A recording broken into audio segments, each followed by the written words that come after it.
There are moments in a parent's life when the ground doesn't simply crack beneath you, it swallows you whole.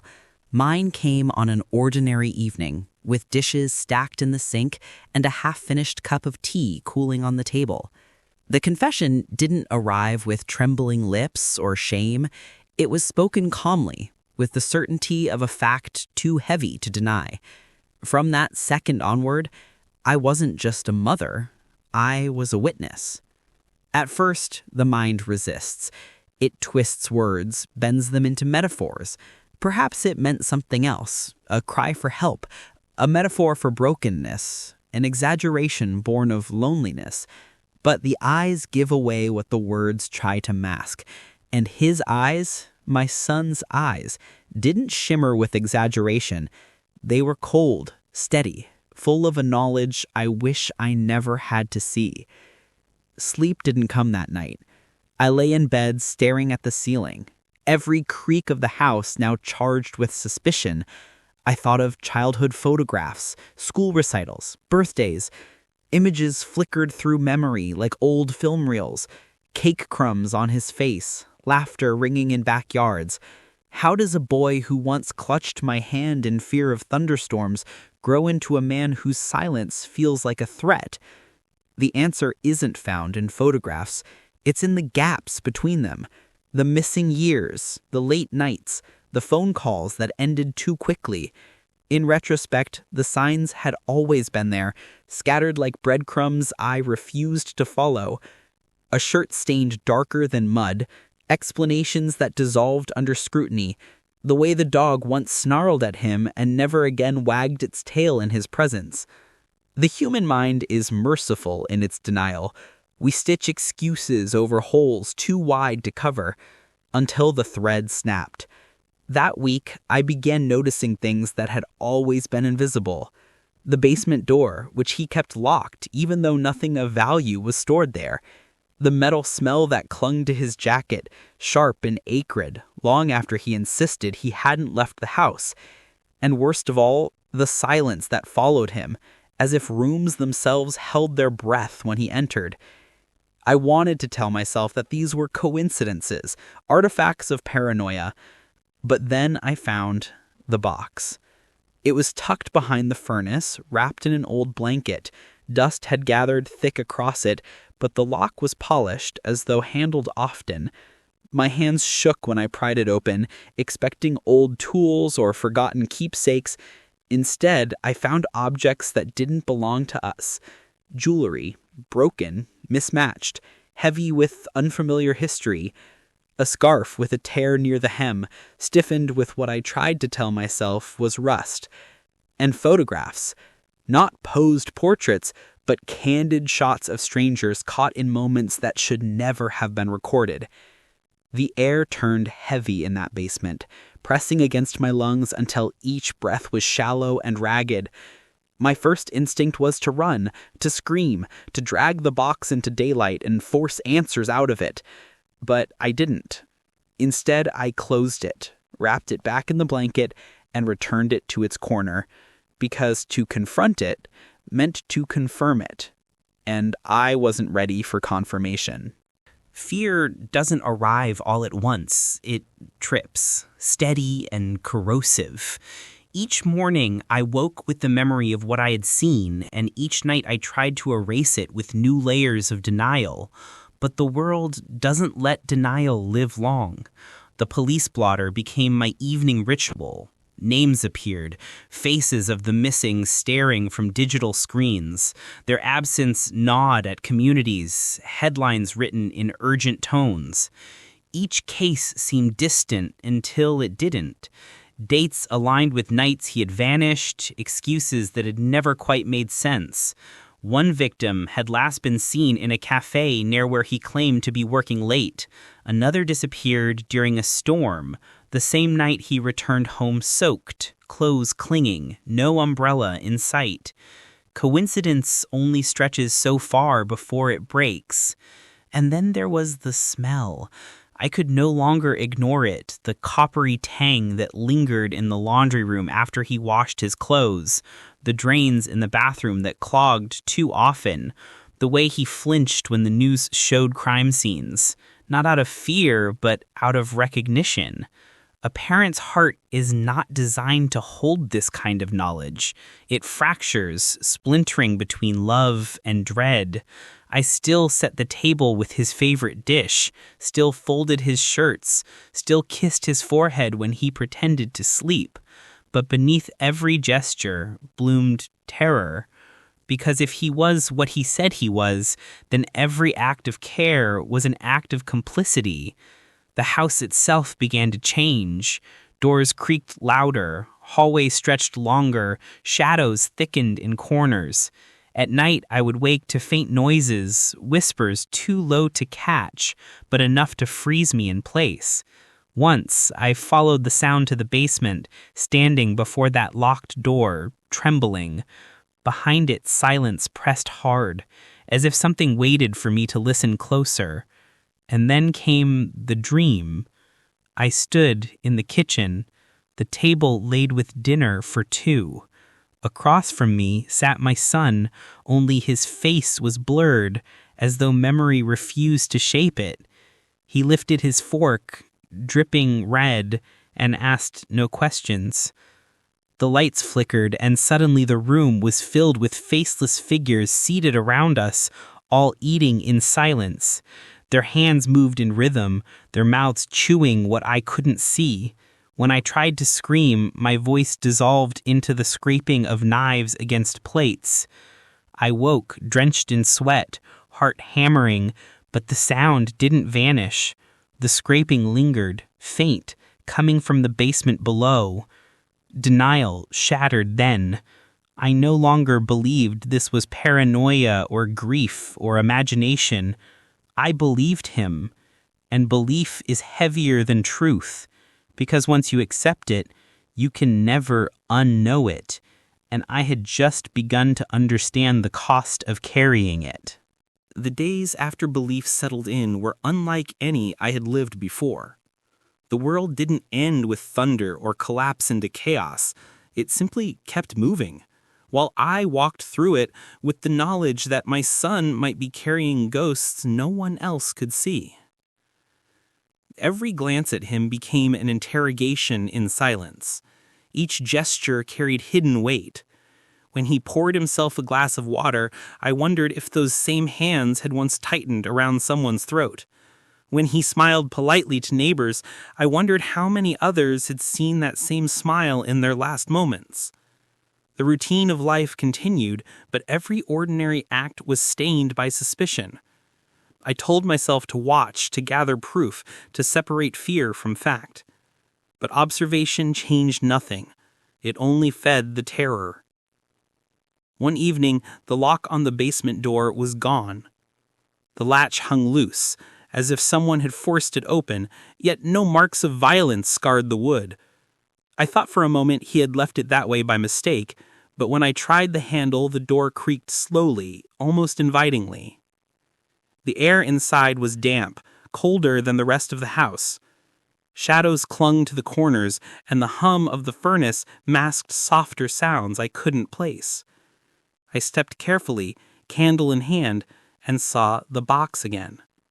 But this time it wasn't alone. 3 more boxes sat stacked beside it, each labeled with numbers in black marker. 17, 18, 19. My legs went weak. I knew what they implied. They weren't just boxes. They were counts. I didn't open them. I couldn't. Fear isn't always curiosity. It's survival. I backed out, shut the door, and pressed my weight against it, as if my body could erase what I had seen. That night, the dreams returned. This time, I wasn't seated at the table. I was standing at the edge of a pit, the smell of earth and iron thick in the air. Figures moved below, digging with frantic hands. My son stood among them, his back turned, and every spade of dirt revealed faces pressed into the soil. Their eyes opened when the earth shifted, staring at me with quiet accusation. I awoke gasping, clawing at the sheets as though soil had buried me too. Morning brought no comfort. On the news, another disappearance filled the headlines. a young woman last seen near the bus stop 2 blocks from our house. I froze, staring at the screen, the photo of her smile flickering under the anchor's voice. And then from the corner of my eye, I noticed his shoes near the door, mud clinging fresh, darker than the yard's soil. It was then I understood. Silence was not neutrality. Silence was complicity. By not speaking, by not acting, I had already joined the chain that kept others from safety. But who could I tell? Who would believe a mother claiming her son was a killer without evidence she couldn't bear to show? If I spoke, suspicion would turn on me too. Why had I waited? Why hadn't I come forward sooner? The burden of proof was heavier than the truth itself. The house grew hostile. The lights flickered more often, doors whispered shut behind me. Once I found words scrawled in the condensation on the bathroom mirror. You already knew. I scrubbed it away, convincing myself it was some trick of moisture, but the letters reappeared the next day, identical in form. Nights became unbearable. Footsteps roamed the hallway when I lay still in bed. Sometimes they paused outside my door, waiting. I pressed my hands to my mouth, holding my breath until the silence returned. Other nights, I woke to the faint sound of humming, a tune I didn't recognize, drifting from the basement. Fear began to warp Loaf. I still cooked his meals, still folded his laundry, still exchanged the shallow rituals of family, but beneath every motion lay calculation. Was this my last day in this house? Would the morning news show my face next? I found myself staring at knives in the kitchen, not as tools, but as questions. Then came the night I couldn't ignore. I woke to the smell of smoke, not fire, burnt fabric, acrid and choking. I stumbled from bed, following it down the stairs, only to find the basement door wide open. Candlelight flickered below, though neither of us had lit one in years. I crept halfway down, heart pounding, and saw him there. He sat cross-legged before the boxes, the contents spread across the floor. Jewelry gleamed in the candlelight, scarves draped over his lap. He held a photograph in one hand, tracing the face with a finger. His lips moved, whispering words I couldn't hear, but the cadence was almost prayer-like. I froze, unable to move, watching as he laid the photograph into the flame. It curled, blackened, and disintegrated, the ashes rising like insects into the air. He didn't look up. He didn't notice me. When I finally retreated, my body shaking, the sound of whispering followed me up the stairs. But it wasn't his voice. It was many, layered and broken, murmuring from the shadows. From that night on, I couldn't convince myself of anything else. He wasn't pretending. He wasn't exaggerating. He was exactly what he had said he was. And worse, he wasn't alone anymore. I knew where he was. I climbed the stairs, each step groaning under the weight of inevitability. At the end of the hallway, his room glowed faintly, candlelight slipping through the crack beneath the door. I pushed it open, breath locked in my throat. He was standing by the bed, back turned, head bowed. Around him lay photographs, hundreds, scattered like fallen leaves. Faces stared up from the floor, their eyes frozen mid-plea. He lifted one photograph to the flame, and as it curled, I finally saw his face. Not anger, not madness, serenity. The look of someone completing a ritual. And then he turned toward me. The silence between us was heavier than words. My hand trembled on the doorknob, ready to flee, but my legs betrayed me. I couldn't move. I was rooted, caught in his gaze. For a moment, I saw him as the boy he once was. Mud on his shoes, fear of thunder, laughter in backyards. But that boy was gone, replaced by the man who now carried entire histories in his boxes. The flame flickered. Shadows lengthened. For the first time, he smiled. Not the polite curve he offered neighbors, but something hollow, stretching too far. And behind him, the walls seemed to pulse with whispers, countless voices layering into one. You knew. The words didn't come from his mouth. They came from the house itself, from the shadows that clung to him. They accused me, condemned me. And in that moment, I realized the truth. This was no longer about him alone. It was about me, about the silence I had chosen, the blindness I had clung to, the complicity I carried. Belief changes everything. Once it takes root, denial cannot return. I no longer tried to convince myself my son was lying or exaggerating or testing me. I knew. The weight of that knowledge pressed down with every breath, turning the house into a tomb I was forced to inhabit. The days blurred. Meals were eaten in silence, the clink of cutlery sharp as gunshots. He avoided my eyes, but I could feel them on me when I turned away. Sometimes I caught him staring not at me but through me, as if measuring whether I was still useful or already a liability. The boxes multiplied. Each week, I noticed a new one tucked into the basement, numbers climbing in sequence. 20, 21, 22. I didn't need to open them to understand. They were not storage, they were ledger. Proof of a life written in blood, each box a chapter I wasn't supposed to read. At night, the house spoke more clearly. I woke to voices murmuring through the walls, sometimes crying, sometimes laughing.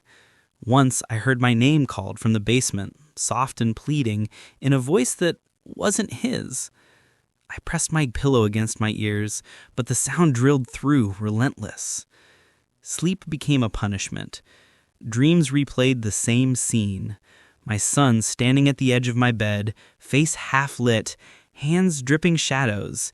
Behind him, figures crowded the doorway, faceless, silent, waiting.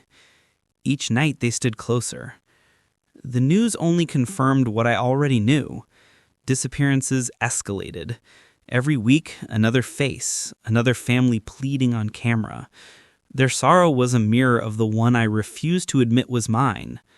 When I compared dates with the nights he vanished, the alignment was too precise to ignore. I should have gone to the police. That truth burned inside me every day.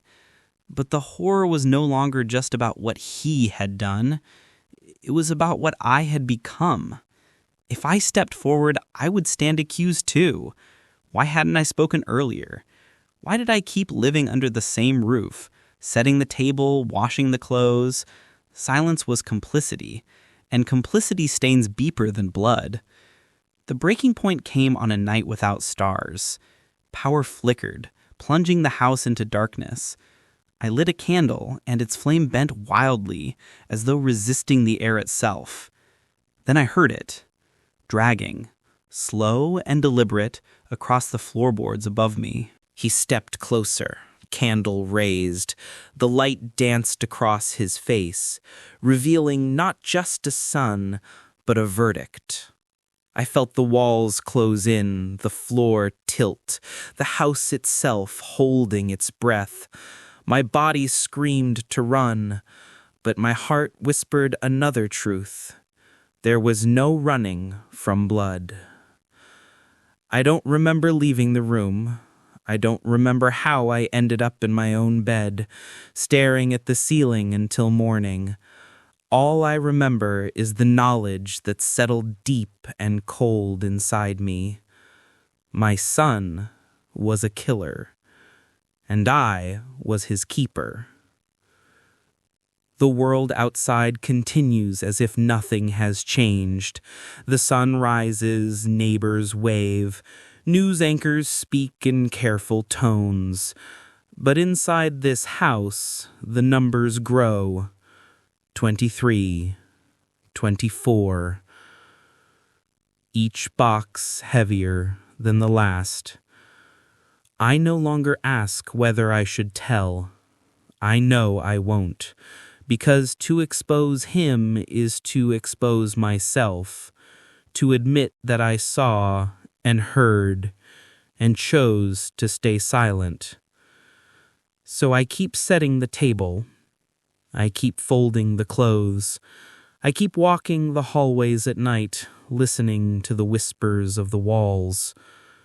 And every time I look into his eyes, I see the reflection of my own guilt staring back. The horror is no longer his alone. It belongs to me.